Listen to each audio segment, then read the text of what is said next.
Welcome to the Moral Courage Podcast, lessons from the study of Rabbi Harold M. Schulweis of blessed memory, a podcast addressing today's trends and headlines through interviews and conversations with Jewish leaders, inspired by the works of Rabbi Harold M. Schulweis that make Jewish wisdom more accessible, inclusive, and relevant to today's complicated world.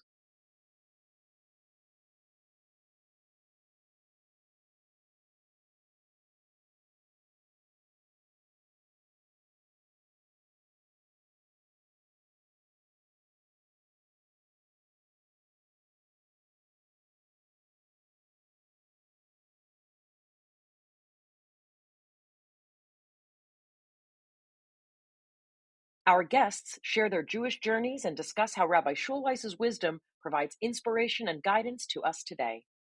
Hosted by Rabbi Averbach, Senior Rabbi at Temple Etz Chaim in Thousand Oaks, California, and board member of the Harold M. Schulweis Institute, an affiliate of Valley Beth Shalom in Encino, California.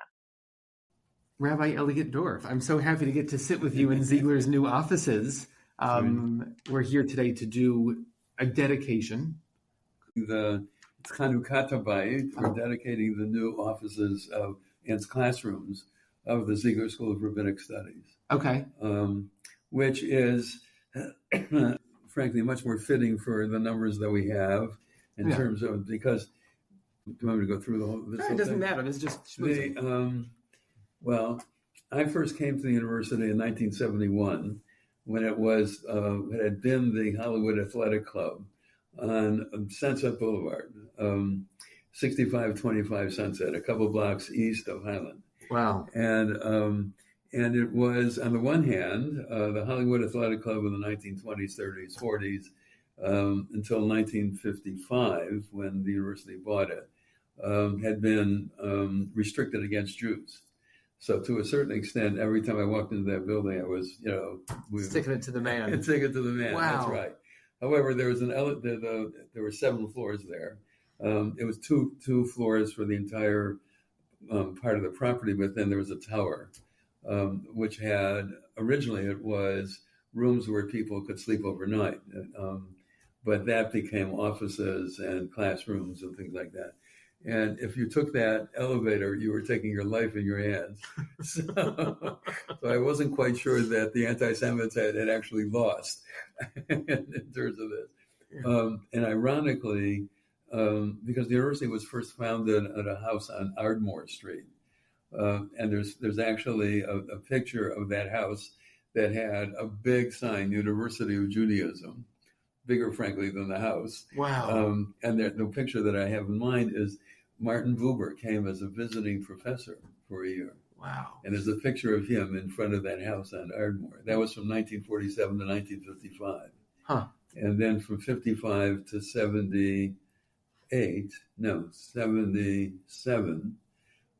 we were on Sunset. And then the academic building was opened in 1977. And then the administration building was in 83. And then also the residence halls were built then. And it's, and we were, it made sense. First of all, it was between the city and the valley. And it was, and we were creating a whole new undergraduate program. There had been a kind of supplementary undergraduate program when I first got here at night for people taking courses, liberal arts courses elsewhere, and could take some Judaic studies courses as part of their BA degree. We had an arrangement with UCLA, we had an arrangement with the Cal State system and all of that, right?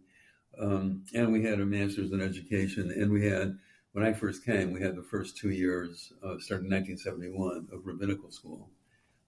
So then people who wanted to be conservative rabbis could come here for the first 2 years or go to New York for the first 2 years. And then the third year was in Israel. And the last 3 years were in New York. So that was the arrangement, at least at the time. But we were going to create a whole new undergraduate program of our own where people could do the whole BA with us. And we were creating an MBA program, and as well as, these 2 years of rabbinical, and then also the continuing education programs we had. And all of this was on Mulholland, right? Because There was no Zoom. There was no, yeah. We had to do it all in person. That's right. From the late 40s until the late 70s, was it mostly adult education? Well, it was, in terms of numbers, probably yes. But we had a certain number of undergraduates who were, again, taking a lot of Israelis, frankly, because the courses were taught in Hebrew. The undergraduate courses were taught in Hebrew. Wow. Yes, that's right. And but we had some Americans also. People who were at UCLA or other places that were taking some courses. And we had the master's in education, and we also actually had a master's and a doctoral program in fine arts when I first got here, and people like Donnie Dasa and those kinds of people, right, were students in that program, and others were teachers in that program, which we gave up only in the early 1970s because we really didn't have the faculty for a full doctoral program. And we were no longer, when we first started, we were a branch of the Jewish Theological Seminary. So we were under Middle States accreditation. But in 1970, all of the accrediting associations decided that branch campuses elsewhere had to be accredited by their local regional branch. So we came under WASC, and so we simply didn't have the faculty for a doctoral program at the time. So it became a center for the arts and all of that. So when we moved to Mulholland, as you know, there's in the auditorium, and there's a dance studio with the floor, the floor and the mirrors, and there's a graphic studio and a plastic studio. I mean, all of this was part of the. And there's art everywhere. That's right. Sculptures, some of people and some, I don't know, mobiles and things like that. That's right. Well, this was Mordecai Kaplan's vision, right? He gave this talk at the seminary in 1945 at a commencement ceremony called A University of Judaism, in which he imagined a place of a school of higher learning, which would have not only the study of classical Jewish texts, but also both past and present and future Jewish art and music and dance and literature. In other words, because Judaism as a civilization.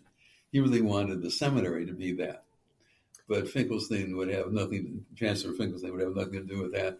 But in the meantime, after the Second World War was over, a lot of people came to this part of the country. Sure. And some of the leaders here really wanted a place to train teachers for Hebrew schools. That was the primary goal. So we had an education program to train teachers. Specifically for that. Wow. But that then spawned also an undergraduate courses, at least. Sure. And you could get a BA with us, but it was like 120 credits of Judaica plus 60 credits of liberal arts. I mean, it was really, but we had some people like that. What was your role when you came out here? So I was originally registrar. That was a way for me to get an extra $1,000. Wow. Right. Sure. And I was director of the new rabbinical program that started in 1971. Bob Wexler was one of the first students, actually. Oh my gosh. Yes. And so it was on Sunset at that time. We were on Sunset. There's a story, though, of Rabbi Schulweis picking you up. Yes. So we came here, Marlon and I came here with our first two children in June of 71. And you had just finished your PhD at Columbia after finishing after being ordained by the seminary the year before, in 70, right. So I got a call from him literally the second day that we were here. And he said, you don't know me, but my name is Harold Schulweis, and I'm a rabbi here, and I want to pick you up and show you UCLA. So I said, okay. And he was a rabbi at Valley Beth Shalom. He was a rabbi at Valley. He wasn't an author at this point. He wasn't a known orator at this point or a theologian. He was just no, that's right. And he had just come to Valley Beth Shalom actually because he was in Oakland before that. Right. So he picked me up and I got into his car and I said to him, "Why are you doing this?" And so he said, Well, 2 years earlier, in 1969, he had been the scholar in residence at the B'nai B'rith Institute in northern Wisconsin. And my parents had picked him up at the Milwaukee airport, which they would do, and then take the scholar home for lunch, and then drive the 5 hours to northern Wisconsin, and take them to see Ramah, Wisconsin, because it was at Eagle Waters Resort, which was just east of Eagle River, and Ramah was about 15 miles northwest of Eagle River. So they would do that, and then they would take the scholar back. My parents did that for about 10 years, right? So when he got into the car at Milwaukee Airport, my mother, I was in rabbinical school at the time, right? I was ordained in 70. So my mother, when he got in, he said, "Your mother said to me, 'Do you know our son, Elliot Dorff?' And he said, 'No.' And my mother said, 'You will.' and he said, 'From then on, your name has been emblazoned in my mind. I had to meet this guy,' right? Yeah. So after that, I called my parents that night and back in Milwaukee, and I said to my mother, 'Why did you say that?' So she said, 'Well, he's a conservative rabbi. You're a conservative rabbi. There are not that many of you,' right? That's true. So, and in Milwaukee, there were only two. And then the fact that you two became not just conservative rabbis, but thought leaders of Judaism for a whole generation. Right, but that was just you were two young rabbis. That's right, in a car looking at UCLA. And as a matter of fact, during that time, he was still completing his doctorate at Graduate Theological Union. He did and we talked a lot about what he was writing at the time, because it was in book. It actually became a book that was published by Hebrew Union College. I think it was his first book. Okay. And Evil and the Morality of God, or something, I think it was called, something like that. Yeah.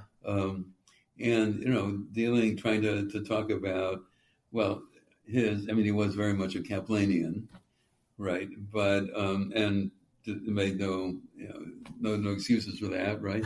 But I mean, one of the things that Kaplan was really, almost did not talk about at all, was the problem of evil. How is it that bad things happen to good people and good things happen to bad, right? And because Kaplan was, a cockeyed optimist, to borrow from South Pacific, right?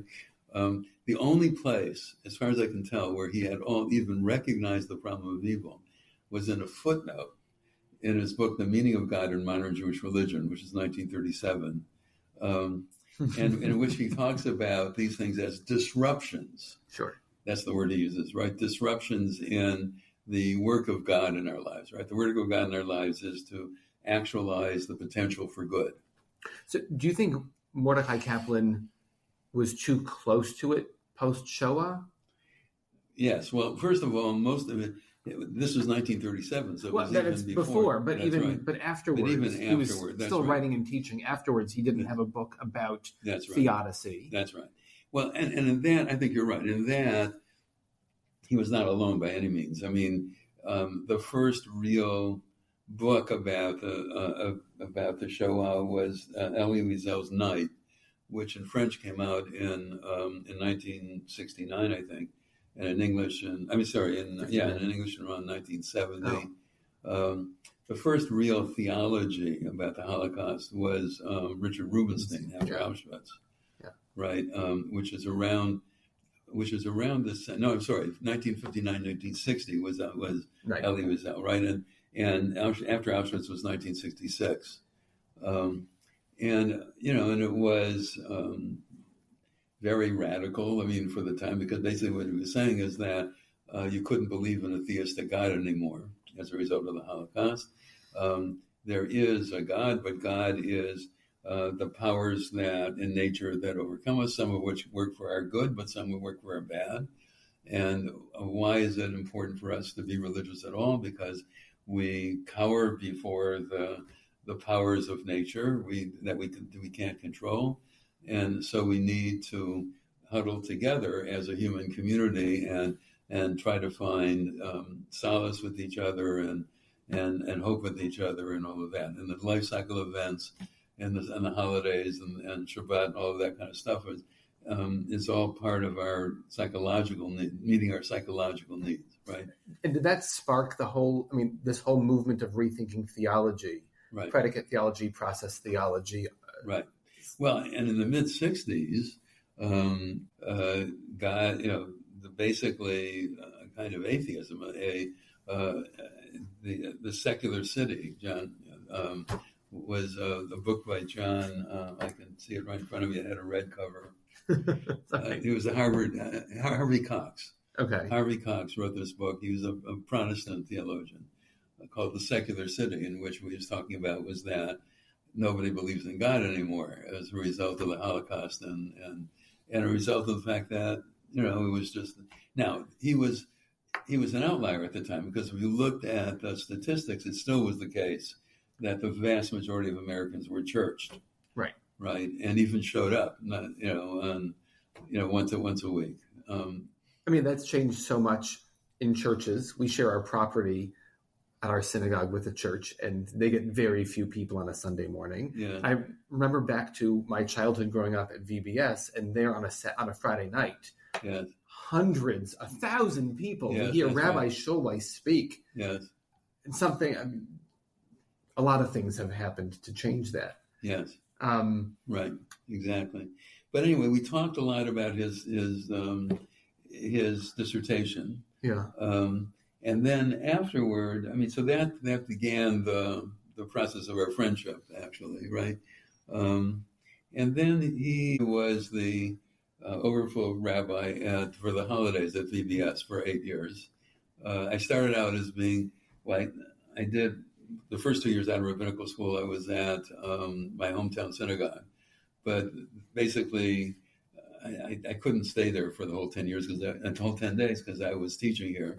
So flying back and forth to Milwaukee twice basically was the whole salary I was getting there. So I decided not to do that anymore. And so at the beginning, I was at Adat Shalom, actually, for 8 years. They asked, and then I spent a sabbatical year in Israel. And then I was asked to do it in Valley Beth Shalom. So I decided I would do that. And it was the first couple of years, it was, there were 2 services at the synagogue, one in the sanctuary, one in the social hall, and one at Sportsman's Lodge. So I would have the service at the synagogue on the first night of Rosh Hashanah, then walk 4 miles to Sportsman's Lodge that night, right? Then be at Sportsman's Lodge the first morning, the morning of the first day of Rosh Hashanah, then walk 4 miles back to because I was staying at the Bergman's house. Okay. Right. So that's what I did for the first 3 years. And then they decided that they needed a 4th service. And so they were going to have a shacharit starting at 8 o'clock or something, and the sermon and Musaf ending at 12 or 12:30. And then an afternoon service starting at 1 with the Torah reading, right? So I remember what I said to Harold, I said, but then the people in the afternoon will never have shacharit. And he said to me, what are you talking about? It's the first time that they've seen the Torah reading. Because they would come late, right. Obviously. Good to know these are perennial problems. Indeed so. Is there implicit trust? You have another rabbi coming, a trusted rabbi. Is there ever a thought that, what's Rabbi Dorff going to say? Actually, this is something else I had to get used to. In June, holidays were usually in September, right? In June, he would call a meeting of the rabbis at his home, and he would tell everybody what he was going to talk about, and he wanted to know what you were going to talk about. I had just finished grading final exams. Sure. Right. Sure. I mean, my holiday sermons were not in my mind. No. Right. But after my first year there, I had to think of at least something that I might talk about. Right. Yeah, what did I talk about 3 years ago at Adat Shalom? I'll just reuse that or something. I can't. I think about high holidays. All through the year, but I sit down to really write, a week or two before, because there's Shabbat every single week. Yes. And there's life cycle events. I don't have time to yes, in June. Exactly. That's right. It's amazing. That's right.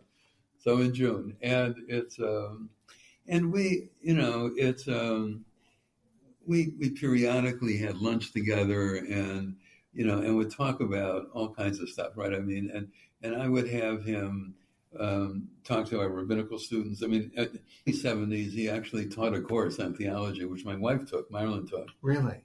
Right. It wasn't.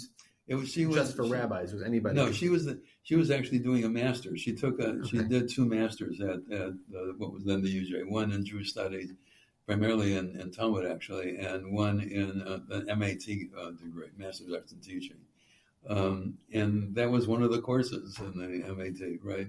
So Marilyn had Harold as a teacher for that. Sure. And it's which was good, which was very good because she had. We were engaged by the time I was in my senior year of college, and she typed my capstone project, which was about 100 pages of philosophy. And then because she was a much faster typist than I, and a much more accurate typist, and she also typed my dissertation on condition that I get her the new thing, which was an electric typewriter that had a little ball that would make corrections, right? Right. Because before then, the only way that you could make corrections was they didn't have whiteout. So they had these coarse erasers, which would almost inevitably make a hole in the paper. Yeah.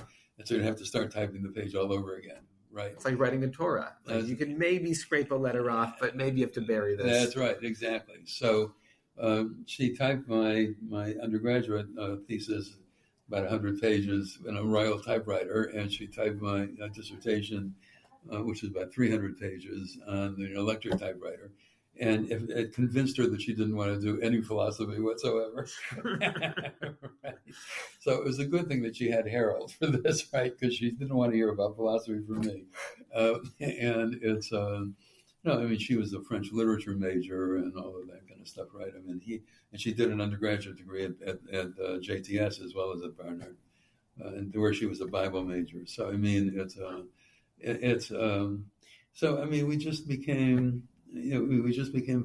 friends. I mean, it's I wouldn't say that because they were in the valley and we were in the city, and it's not so far really. And even then, and then the 405 was not nearly as backed up as it is today. Yes, but we still were sort of half a generation apart, because I don't know. He was born in, I think, in 25. In 25, I was born in 43. So. That's almost a generation apart, right?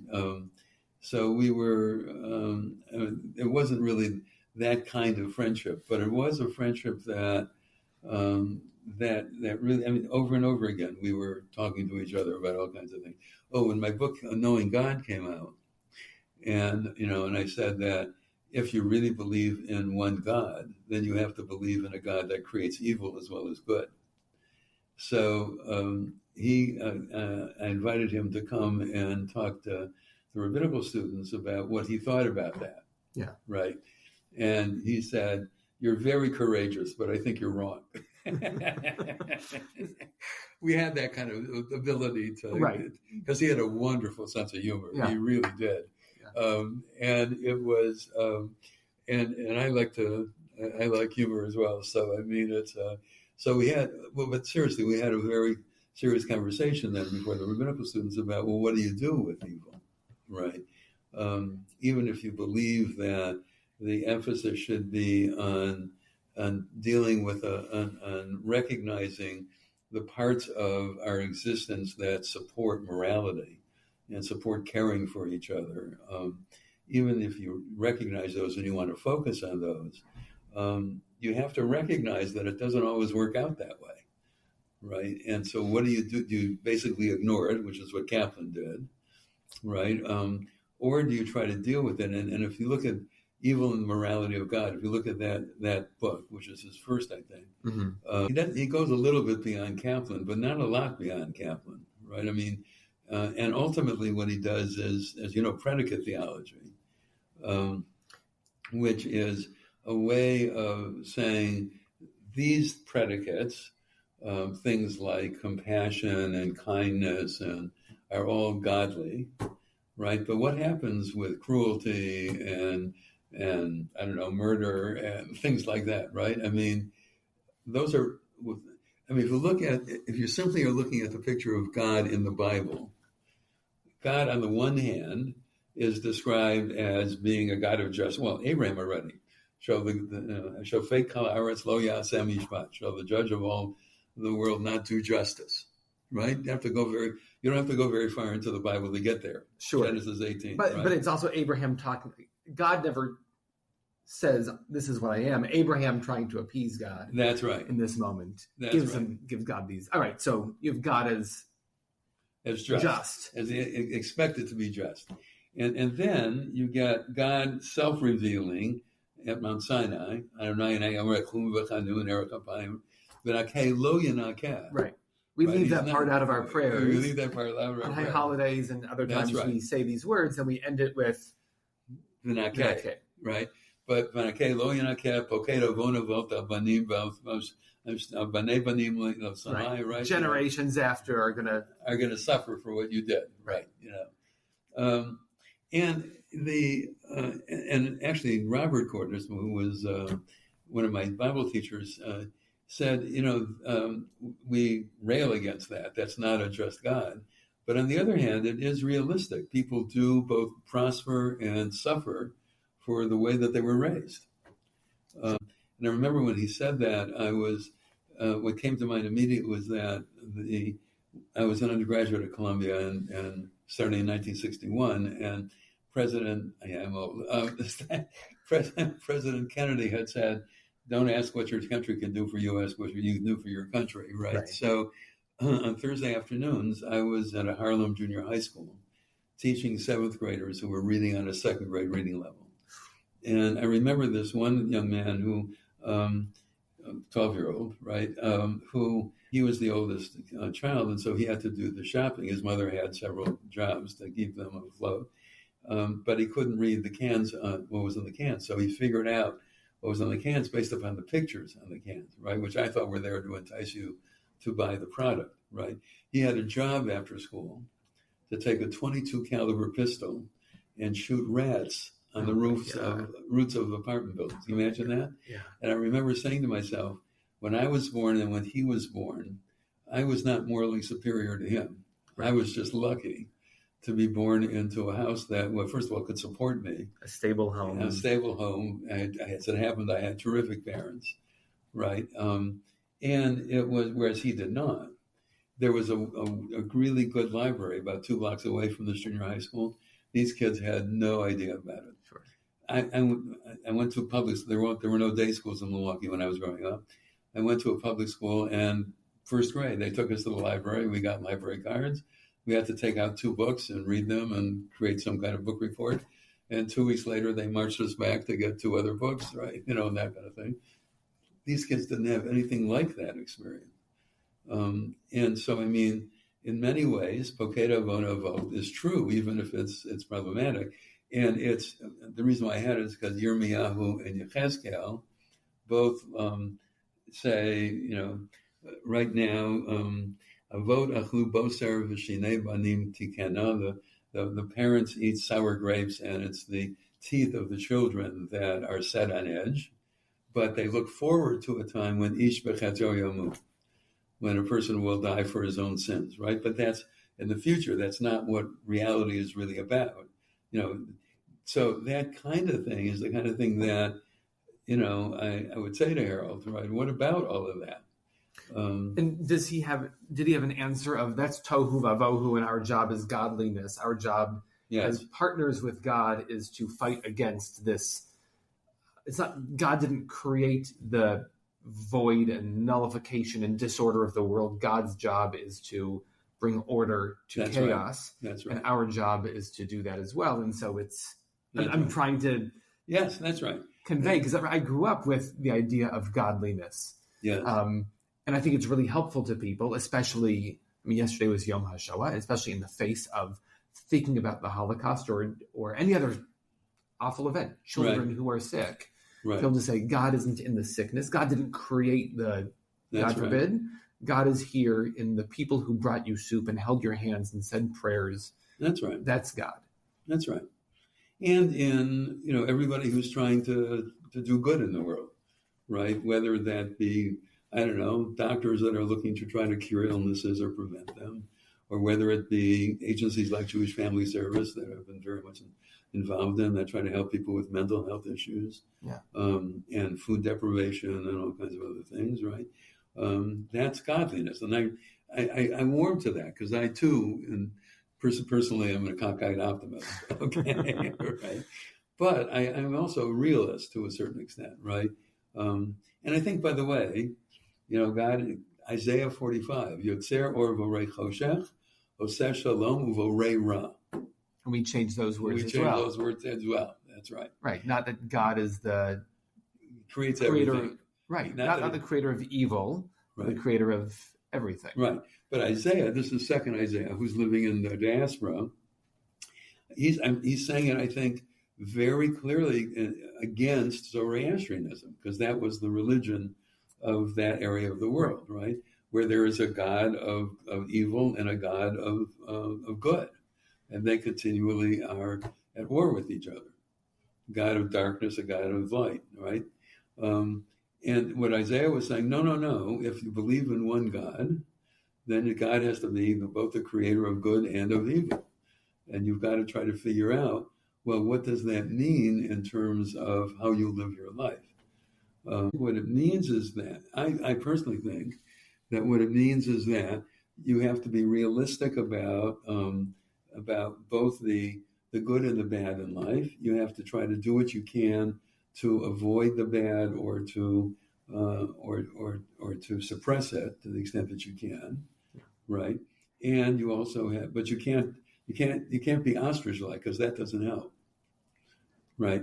And just simply ignore it. I think what you have to do is recognize that illness exists, that prejudice exists, that war exists, that poverty exists, that starvation exists, that all of those things exist, that loneliness exists, an epidemic, according to the Surgeon General, sure. Right? That all of those things exist, and that therefore, but that also what also exists is our ability to try to ameliorate those circumstances, right? And therefore if we had no ability whatsoever to do anything about that, then it would be a very sad world, but it would be what it is.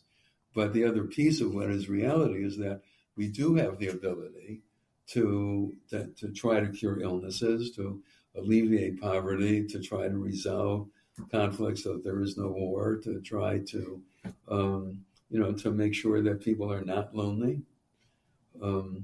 It's hence Bikur Cholim as a mitzvah in our tradition. Right, we have to visit the sick.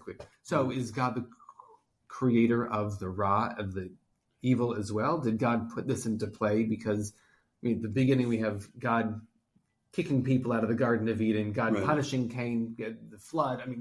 God isn't all sunshine. That's right. God is not all sunshine in so the Bible. Right. And so godliness is a little more complicated, because if we're going to emulate God, there is the positive quality of God, that God is just and kind and compassionate and everything. And God is also a host of other things. Yes. And it's I have a new book out called Ethics at the Center, Jewish Theory and Practice for Living a Moral Life. Yes. And what I do in the very beginning is talk about, what do you mean by God in the first place? What does it mean to assert a belief in God? And see, here again, we thought about this while he was alive. Otherwise, I would have talked about it with him. But sure. It's what I point out at the beginning of the book is that we human beings live on three different levels. We live on the level of the concrete, the things that we experience with our five senses.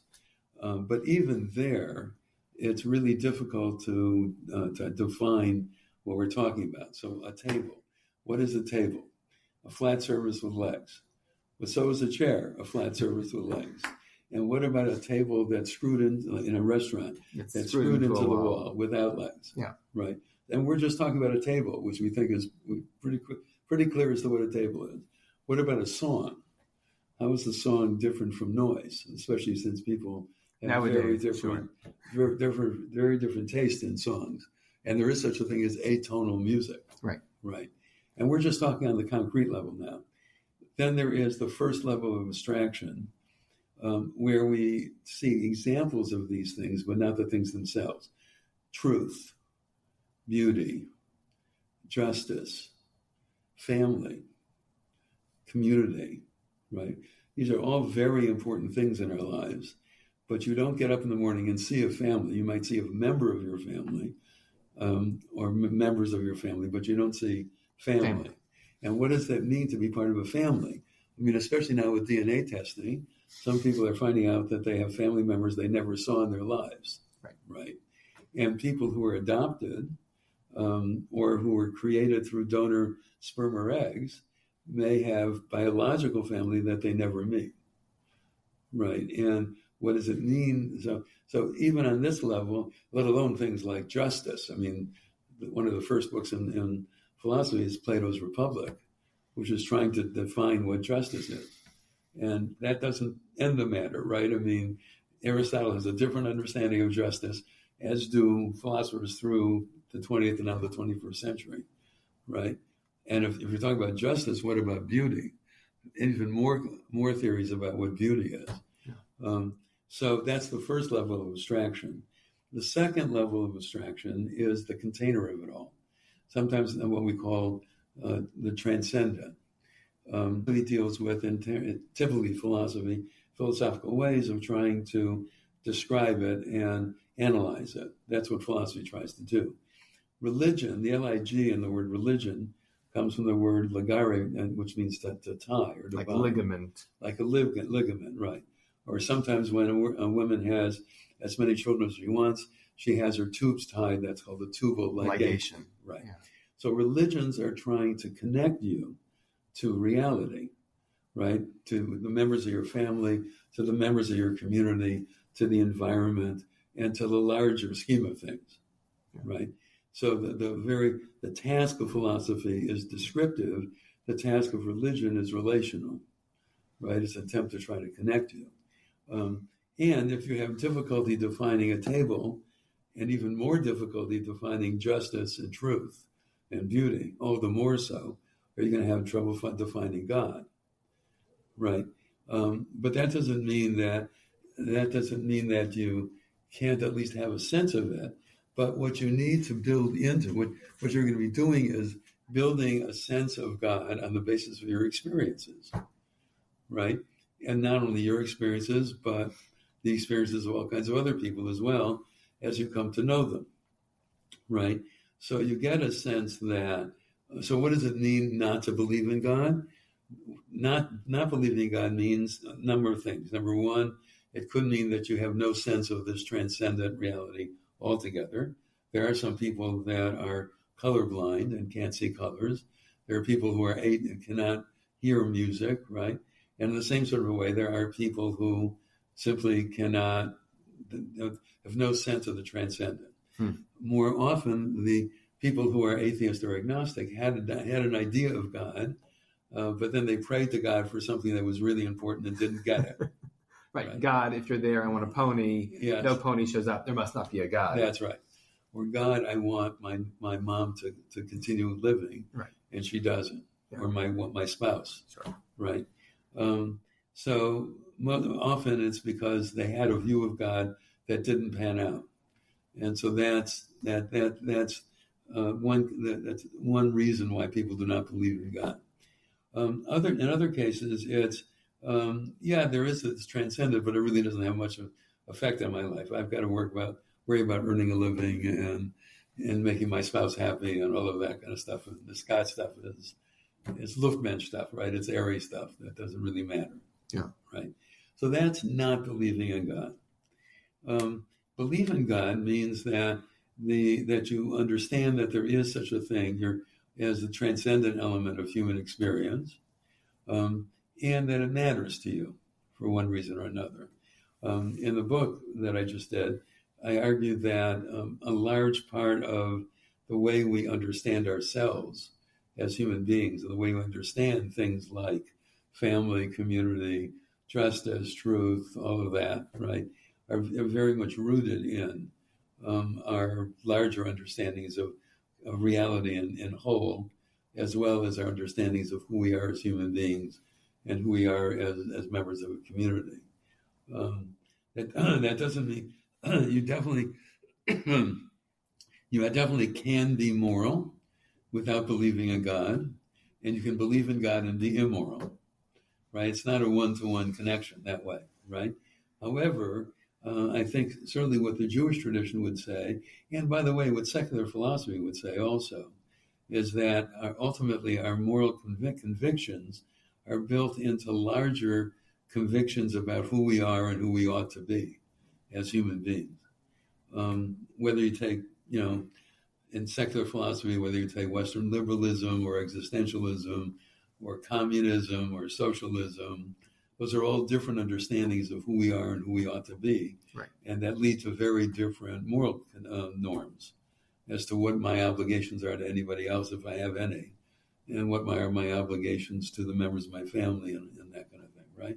Built into much larger schemes of how you understand the human being as an individual and as a member of a community, right?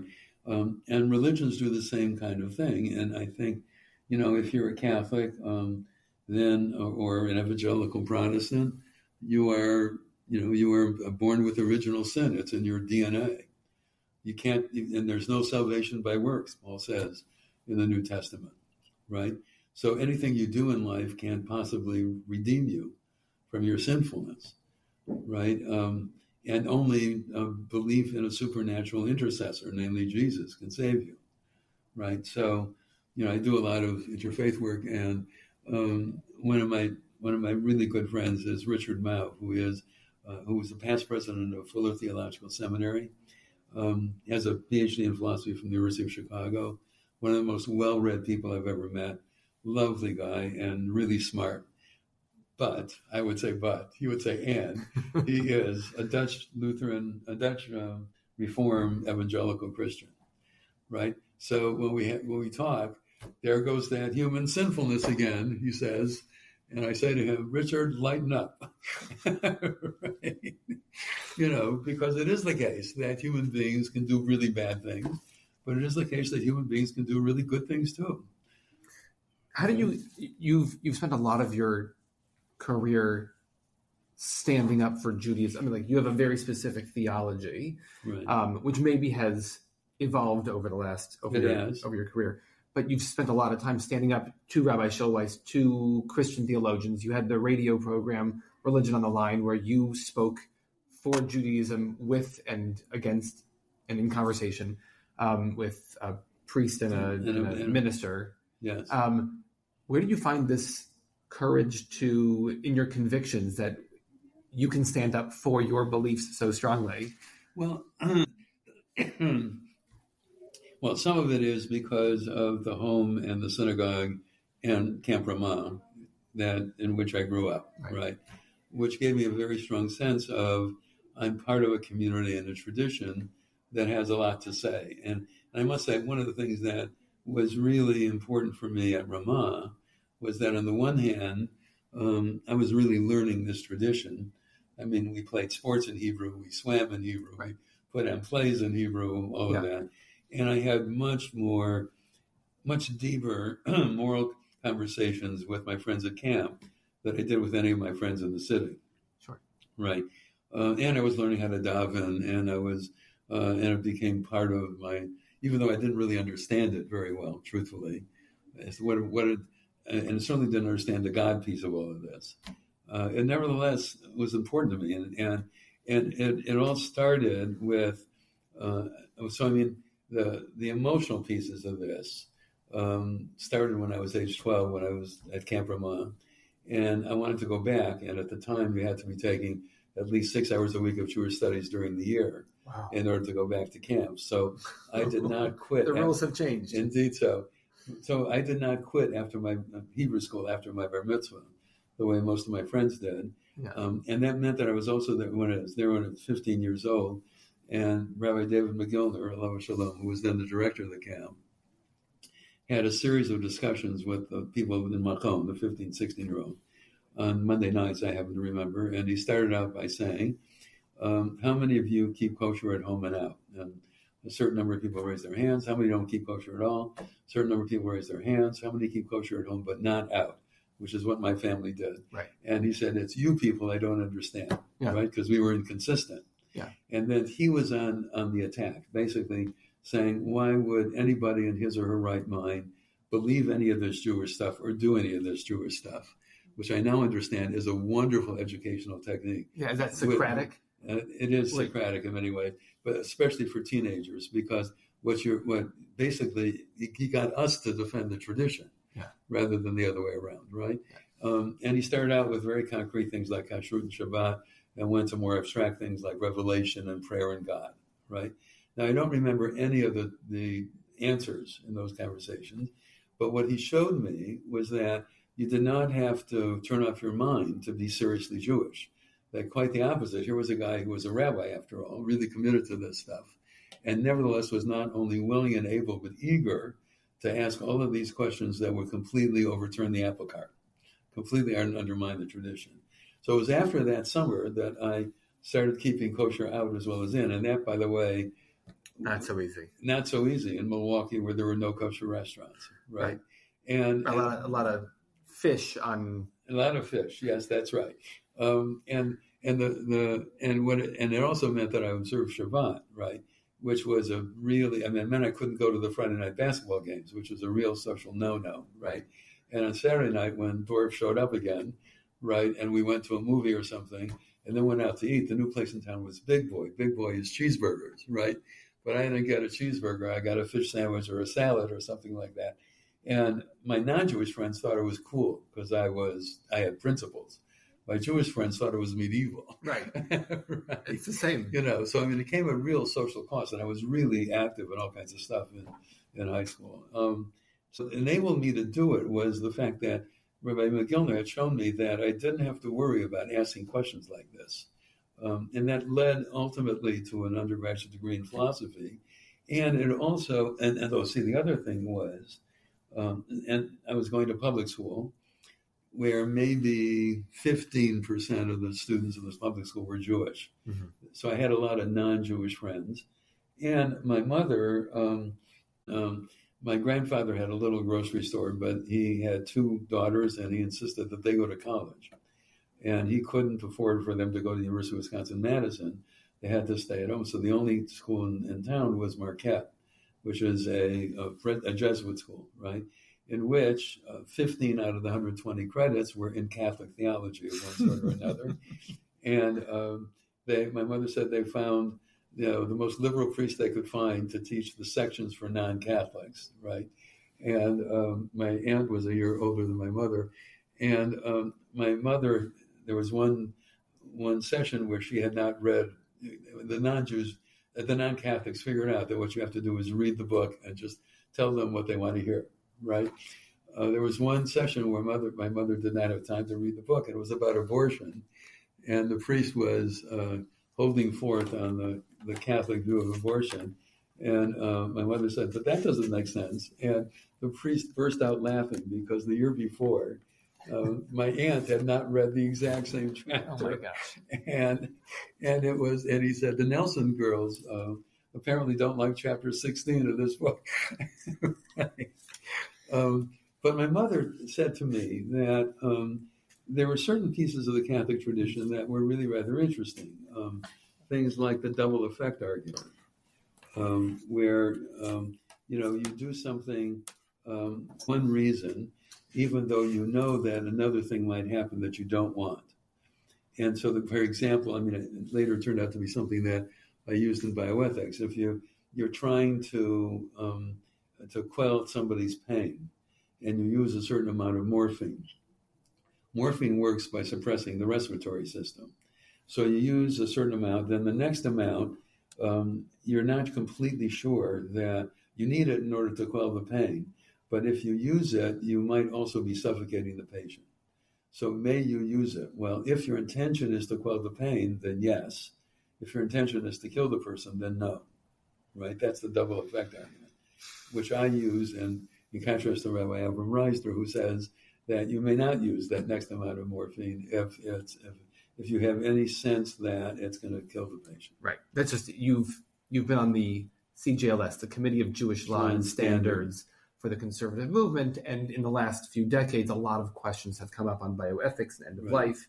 And where do you draw this line between quelling the pain and prolonging suffering and things like that? And on the other hand, endangering the person's life.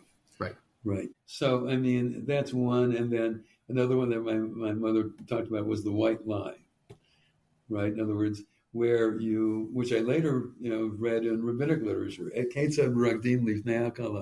How do you describe a bride on her wedding day? Yeah. Right? Beit Shammai says you describe her the way she is, right? Truth reigns. So if she's beautiful, she's beautiful. If she's ugly, she's ugly. Well, you even say, I love the example, but I remember learning that in middle school or high school. Like, why would you ever walk up to a bride and be like, "You don't look good to," like, you would say something anyway, and then Beit Hillel says, it's stupid for you to say anything like that altogether. Right. Whereas Beit Hillel says a bride on her wedding day is beautiful no matter what she looks like. Right. A more telling example of this is in the Torah itself, right, where God tells Sarah, first of all, that she's going to have a child, right? And she laughs and she says, "My husband is too old." But when God talks to Abraham, God tells Abraham, Sarah said that she was too old. God tells a white lie in order not to insult Abraham. Sure. Right? So, I mean, we have no less than God doing this. Okay. Right? So, but it was developed in the Catholic moral theology, which my mother learned at my camp, right? And told me when I was a teenager, right? So, sure. I mean, it's so you had Hebrew school and catechism in the same house. That's right. Yeah, exactly. So, I mean, I was aware of the fact that there were a lot of people who were not Jewish who were smart and moral. Yeah. And so in college, I majored in philosophy because I was really interested in secular thought. But I also took courses. I took a course in New Testament. I took a course in Islam. I took a course in Asian religion. Actually, 2 courses in Asian religions, one in Oriental civilization for a year, and one in Asian religions in particular. Right? Okay. And because I wanted to know what other people who were smart and moral thought about life. And it's much later on, I came across something that was written by Friedrich Max Muller, who was the creator of comparative religion studies in the 1850s, who said that if you only know one religion, you know none, because you don't know what the choices that your ancestors had in terms of how they understood the nature of human beings and the nature of human community and the nature of the environment and our relation to it and all of that, right? And the truth of the matter is that, I've been doing a lot of interfaith work ever since, from college days on. I had a Quaker roommate one year, and I went to a Quaker service of his. I had a Catholic roommate. My second year of college, I had a Catholic roommate. And in our first year of college, there was a great books course that we all had to read. This was 1962, before the Vatican Council, right? So he found out during our sophomore year that a lot of the books on that list were on the index, which were books that the Catholics were not supposed to read unless they got their priest's permission. Wow. So I stayed up with him one night to help him prepare for confessing to his priest about the fact that he had read these books without permission, right?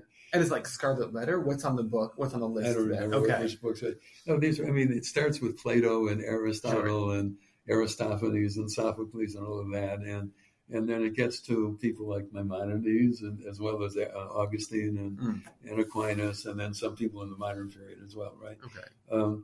So I stayed up with him one night to help him prepare for a confession. And when he came back, I said to him, "How did it go, Bob?" And he said, "Well, I found out that at least in my religion, forgiveness is easier to get than permission."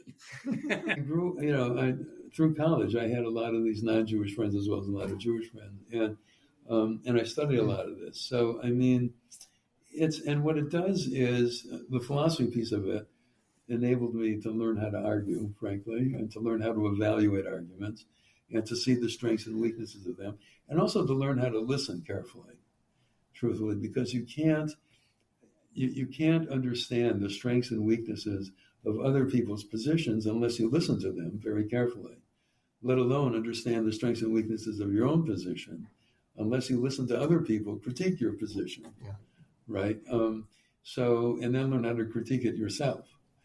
Nobody is omniscient. I mean, that's the ultimate thing that you have to come to terms with, okay? That doesn't mean you can't have strong convictions, maybe even convictions to the point of going to war for them. Nevertheless, hopefully not have to do that, right? But nevertheless, you need to understand that we all ultimately, as human beings, have only partial knowledge of all kinds of things, right? Including some of the most important things in life. If you weren't a rabbi, you ever think about what you would have done? Well, my mother wanted me to be a law professor. Something similar about Something similar. And actually, my son is a law professor. And I actually was, not a law professor in the usual way, but I taught a course on Jewish law at the law school at UCLA from 1974 to 2020, originally with Arthur Rosette, who was a regular law professor there. And we wrote a book together, A Living Tree, The Roots and Growth of Jewish Law. But I wasn't a law professor in the sense of teaching a course that lawyers really needed to have for the bar exams, right? Nothing like that. And I think I would have enjoyed that. When I first started college, I was going to be a math professor because math came easily to me, and I did a lot of tutoring of math in high school. But then I had 4 really bad math professors my first 4 semesters of college. And I still remember the night when this guy was doing some operation on the null set. And I remember saying to myself, I could probably figure out what X is, but I really don't care. And now you spent the rest of your life figure out what X is that's in a different way. Is there a text that either you're grappling with now or a favorite one that you keep coming back to? Well, there are 2 that I come back to over and over again, right? My favorite rabbinic text, and I have a lot of texts that I like. Sure. But my favorite one is Rabbi Tarfon. Lo alecha hamlacha v'gmor, ve'enata ben chorin li batel mimenu. Yours is not to finish the task, but neither are you free to desist from it. So it's a text that requires us to be sane, right? And a lot of us, people who are A-type personalities can't rest with anything, right? Yours is not to finish the task, but on the other hand, for responsibility as well. So it's a text that wants us to have both sanity and responsibility, and to be able to balance those 2 things in our lives. And I think that's really important because, Judaism, the way that I put very often to non-Jews, is Judaism spells responsibility with a capital R, right? We are responsible for all kinds of things, right, in our tradition. And that's important that we try to do what we can to make this life a better world. Right. And to do that first and foremost for our families, and then afterward for everybody else. Chayecha kodmim, the rabbis say, your life comes first. Right. And that's really important. It's very much like what they tell you on the plane. You put the mask on yourself first, and then you help others, because if you can't breathe, you can't help anybody else. Yeah. And in the same sort of way, you've got to take care of your own well-being, including your mental health, as well as your physical health, before you can help anybody else. Right. And then it's a matter of concentric circles, the rabbis say, right? You have to take care of your family first, and then the members of your local Jewish community, then the larger Jewish community, and then the non-Jewish community, right? And we have responsibility to take care of the poor and the sick of the non-Jewish community, the rabbis say, right? So, it's we have that kind of levels of responsibility. The other biblical text. So just to repeat the first text, it's from Pirkei Avot, from the Mishnah, from the Ethics of Our Fathers, however you want to translate that. Rabbi Tarfon. And the English translation, to me, whenever I read it, it's always different, and it never quite goes as nicely as the Hebrew. Something like you are not responsible to finish the task, the task, but neither are you free to desist from. You say desist, to abstain. You can't go, this is too big for me, I'm out. You can say, this is too big for me, I'll do my part. Yes. That's right. And if we all lived by this text, we would have a bit of a better world. Yes, indeed, right. And a world in which people could still remain sane while doing things that ultimately cannot be totally achieved. Yeah. Right. You've got to, teaching 7th graders in Harlem Junior High School, how to read. We were reading on a second grade reading level. I thought I was going to save the world, right, on Thursday afternoons. Until the second Thursday I was there. They had forgotten the words I had taught them the week before. That's humility, right? That's the epistemological humility that I'm talking about in terms of what you know and what you can do. But it doesn't mean that you should just give up, right? And that's why I like what Rabbi Tarfon says, right? You don't have to finish the task, but you still have to try to do your best at accomplishing what you can in terms of making this a better world. The biblical text that I like is, and it's actually, my classmates elected me to give the ordination talk for them, right? So, and the text that I used way back when I was 28 or something, was Psalm 90. The years of our lives are 70, and with strength 80, right? Therefore, teach us to number our days so that we can get a heart of wisdom. And then, so that I think the reason why I like it is because it's just very philosophical, right? It basically says there is an end point to life, and so you need to get as much meaning and joy out of every day as you can. Mm-hmm. And that means planning to the extent that you can. Although another text that has been very true in my life is man tracht and God laughs. Man plans and God laughs, right? Yes. A lot of my life has been really serendipitous, okay? But that said, you need to try to be very focused on each day. And that doesn't mean you can't have fun. You should have fun. That's part of life as well, right? And you should create all kinds of meaningful relationships with, including romantic relationships and relationships with children, God willing, and with parents, and as well as friends and other community members. I mean, to quote an ancient Jewish source, people who need people are the luckiest people in the world, right? Yeah. So I mean, we really need each other, and it's really important that but in order to make important things happen, you really have to plan them. They're not going to happen. You have a better chance of their happening if you think about them. And then the end of that Psalm 90, to confirm the Maseh Yadeinu Kilkoneneu, may God confirm the work of our hands, right? So the reason why I like that Psalm, even though part of the Psalm is very down, part of the Psalm is, our days are all vain and have nothing, right? I don't agree with that. But I do agree with the fact that there are limits. I'm now 80 years old. I was going to say, does this Psalm take on a different meaning now? That's right. But even when I was 28, and I mean, I think it's because of my philosophical background, which tends to, to zoom out and look at things from 30,000 feet up, right? It's, but because and now, I mean, my wife has Parkinson's, and there's a lot that limits her in terms of what she can do. And so my motto is Baruch Hashem Yom Yom. You have to thank God for each and every day and get as much meaning and joy out of it as you can. And I think because the alternative is just insane. The alternative is that you wallow in grief and in sadness and all of that. And what good is that? Sure. Right? Yeah. It's a beautiful, beautiful text to live by. Thank you. I appreciate that.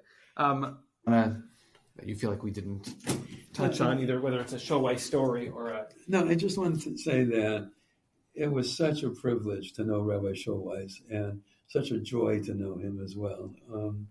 We shared a lot of laughs together as well as a lot of very serious conversations, and I miss him. Yeah, thank you. I like that you brought up his humor. Yes. I feel like sometimes we see people like you, like him, like other philosophers, and think of philosophy as very serious, right. Which it is. Right. And we know, I got to speak about him on his yard site a year or two ago. We talked about his sense of humor. He was very funny, but yes. We kind of focus on how he understood, God and the universe and evil. And right. And so it's fun to remember that as well. Yes, indeed. Well, thank you. Thank you for listening to the Moral Courage podcast. We are produced by the Harold M. Schulweis Institute at Valley Beth Shalom, which supports these podcasts in addition to educational programs within Valley Beth Shalom, the Schulweis Library, changing exhibitions at the Liner Chapel at VBS, Jewish World Watch, and the Jewish Community Children's Choir. The Moral Courage podcast is hosted by Rabbi Ari Averbach. Our consulting producer is Esther Kostanowitz. Our technical producer is Eric Weiser. We are grateful for the support of the Institute and Haley Lazitsky-Weiser at SADCON Productions.